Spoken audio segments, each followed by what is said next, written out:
দোকানদারি করার কারণে প্রতিদিন অসংখ্য মানুষের সাথে আমাদের দেখা হচ্ছে, কথা হচ্ছে, নানান সাবজেক্ট নিয়ে বিভিন্ন মানুষের সাথে পর্যালোচনা, শেয়ার এবং কন্টেক্ট হয়, যেগুলো আসলে অনেক সময় কনটেক্সটে থাকে, অনেক সময় কনটেক্সটের বাইরে চলে যায়। এর মধ্যে অনেক মানুষের সাথে কথা হয় যারা অনেক শিক্ষিত, যাদের শিক্ষার অহংকারে ওনারা এইভাবে বুক চেঁচিয়ে আমাদের সাথে কথা বলে। আমরা বুঝি যে তিনি মূলত শিক্ষার কিংবা টাকার অথবা ক্ষমতার পাওয়ার একটু দেখাতে চায়। মূলত আপনাদের কথার্থে জানিয়ে রাখি, জ্ঞান আপনাকে শক্তি দিবে, সাহস দিবে, আপনাকে মানুষকে ডোমিনেটেড করার জন্য কিছু ব্যাপার দিবে, যেটা আসলে সবসময় আপনি আপনার ক্ষমতা দিয়ে করতে পারবেন না।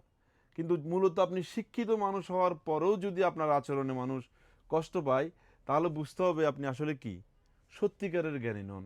আমরা এই ভিডিওতে আপনাদেরকে 5 পকেটের ট্রাউজার দেখাবো, যেগুলো ডোবি ফেব্রিক্সের মধ্যে। এ ধরনের অনেক কার্গো ট্রাউজার আমাদের সবগুলো আউটলেট আপনারা পেয়ে যাবেন। এসে দেখে দেখে প্রোডাক্টগুলো পারচেস করার জন্য আপনাদেরকে রিকোয়েস্ট করছি আমরা, ভিডিওটি ঢাকার আউটলেট থেকে, যেখানে এই ধরনের হিউজ কালেকশন পাবেন এস, এম, এল, এক্সেল, 2XL পর্যন্ত। আমাদের চট্টগ্রাম আউটলেটগুলোতে এই ধরনের 5 পকেট ট্রাউজারের কালেকশন সবসময় থাকে। এই প্রোডাক্টগুলো এক পিস প্রাইস দিয়েছি আমরা 900 টাকা, আর আপনি যদি 3 পিস মিলিয়ে নিতে পারেন তাহলে মাত্র 2500 টাকায় পাচ্ছেন। এছাড়াও প্রতি 2000 টাকার শপিংয়ে আপনি কিন্তু একটা টি শার্ট গিফট অফারে পাচ্ছেন, এবং প্রতি 4000 টাকার শপিংয়ে একটা করে হাফ শার্ট গিফট অফারে পাচ্ছেন। সো আউটলেটে আসবেন, দেখে দেখে প্রোডাক্টগুলো পারচেস করে নেবেন। আসসালামু আলাইকুম।